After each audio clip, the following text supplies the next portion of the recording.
শুভ সকাল বন্ধুরা, তোমরা সবাই কেমন আছো?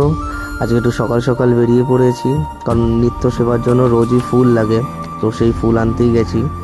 আর এদিকে ঠান্ডাটাও খুব একটা নেই, ঠান্ডাটা কমে আসছে, সূর্যটাকে দেখে মনে হচ্ছে বসন্ত উকি দিচ্ছে।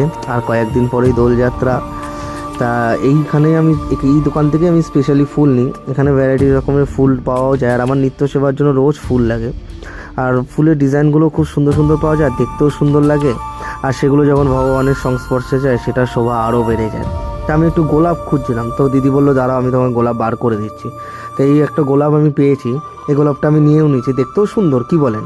দেখতেও খারাপ না, নিয়েছি। এখন বাড়ির দিকে যাব, কারণ সেবা পুজোর দেরি হয়ে যাচ্ছে, কারণ সকালবেলা মঙ্গল আরতি করা হয়ে গেছে। এবার ভগবানের সেবা পুজো করবো। তা যেতে যেতে ডাব দেখলাম, আমি বললাম একটু ডাবটা খাই। সকালবেলা অনেক দিন ডাব খাওয়া হয় না, অনেক দিনই ডাব খাই না, তো আজকের একটু ডাব খেলাম, ইচ্ছাও হলো একটু ডাবটাও খাই। তোমরা কে কে সকালবেলা ডাব খাও একটু কমেন্ট করে জানিও, কারণ ডাবটা খাওয়া সকালে সত্যিই স্বাস্থ্যের পক্ষে ভালো।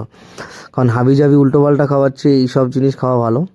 তো যাই হোক, খাওয়া দাওয়া হয়ে গেছে, এখন টাকা পয়সা মিটিয়ে দিয়েছি, এখন বাড়ির দিকে যাব। এটা আমার বাড়ির রাস্তা, রাস্তাঘাট কেটে একাকার কাণ্ড, চারিদিকে কাজবাজ হচ্ছে। তো বাড়ির গলিতে ফাইনালি ঢুকে গেছি। পরের জিনিসগুলো পরের ব্লগে দেখাবো, আপাতত টাটা।